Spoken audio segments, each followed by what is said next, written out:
ఈ ఇయర్ మా కమ్యూనిటీలో హాలోవీన్ ఎలా సెలబ్రేట్ చేశారో చూసేద్దాం రండి.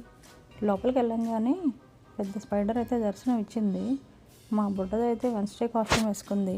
వాళ్ళ ఫ్రెండ్ ఏమో ప్రిన్సెస్ బెల్ అంట, ఇంకో ఫ్రెండ్ ఏమో హ్యారీ పాటర్ అంట. మా బుడ్డదో వెన్స్డే కాస్ట్యూమ్ వేసుకున్నావు కదా, సీరియస్గా చూడవా అంటే అలా చూసుకుంటూ వస్తుంది. పిల్లల కోసం అయితే కొన్ని స్టిక్కర్స్, కుకీస్, ఇంకా చాక్లెట్స్, ఇంకా జ్యూసెస్ లాంటివి ఏంటో పెట్టారు. క్లబ్ హౌస్ అంతా హాలోవీన్ కాస్ట్యూమ్తో మొత్తం అంతా నిండిపోయింది. రకరకాల హాలోవీన్ థీమ్స్తో మొత్తం అంతా డెకరేట్ చేశారు.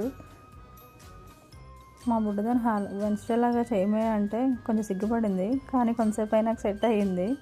ఆ తర్వాత వ్యాంపైర్ అని వెన్స్డే కలిసి ఒక రీల్ అయితే చేశారు. ఇంకా వాళ్ళ ఫ్రెండ్స్తో ఫొటోస్ అయితే దిగింది. ఇష్టం ఉన్నా లేకపోయినా ఏదో కూర్చోబెట్టాను కదా అన్నట్టు కూర్చుంది అది. పిల్లలందరూ రకరకాల కాస్ట్యూమ్స్తో భలే వచ్చారు. వీళ్ళు ఫోటోలు తీయడానికైతే నానా దండాలు పడుతున్నాం. ఈ బుడ్డి క్యూట్ వెన్స్డే చూడండి ఎంత క్యూట్గా ఉందో. పేరెంట్స్ అందరూ పిల్లల్ని ఫొటోస్, వీడియోస్ తీయడంలో చాలా బిజీగా ఉన్నారు. క్లబ్ హౌస్ అంతా చాలా హడావుడిగా ఉంది. ఈ స్పైడర్ మ్యాన్ గోడ మీద బాగుతాడు అనుకుంటే కింద నేల మీద బాగుతున్నాడు. ఇక్కడ రీల్స్, ఫొటోస్ అయినాక పిల్లలందరూ కమ్యూనిటీలో చాక్లెట్స్ కలెక్ట్ చేసుకోవడానికైతే వెళ్ళారు. మన ఇంటికి అయితే పిల్లలు చాక్లెట్స్ కలెక్ట్ చేసుకోవడానికైతే వచ్చారు. నేనైతే వాళ్ళకి కొన్ని సర్వ్ చేశాను. ఇంకా ఎంతమంది పిల్లల్ని చూసి నా వల్ల కాదరా బాబాయ్ అని బయట పెట్టేశాను. మా బుడ్డది అయితే బాస్కెట్తో రెడీగా ఉంది చాక్లెట్స్ కలెక్ట్ చేయడానికి.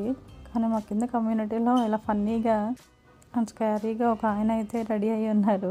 మాకు చాక్లెట్స్ అయితే వద్దు, మేము వెళ్ళము అని చెప్పి ఉన్నారు వీళ్ళైతే. మా బుడ్డది దాని ఫ్రెండ్ అయితే అక్కడే ఎడ్ చేశారు కూడా.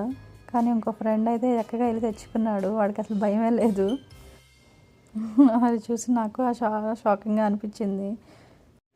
ఇంకా చాక్లెట్స్ చాలా పదండి అని చెప్పి ఇంటికి తీసుకొని వచ్చేసాం మేమైతే.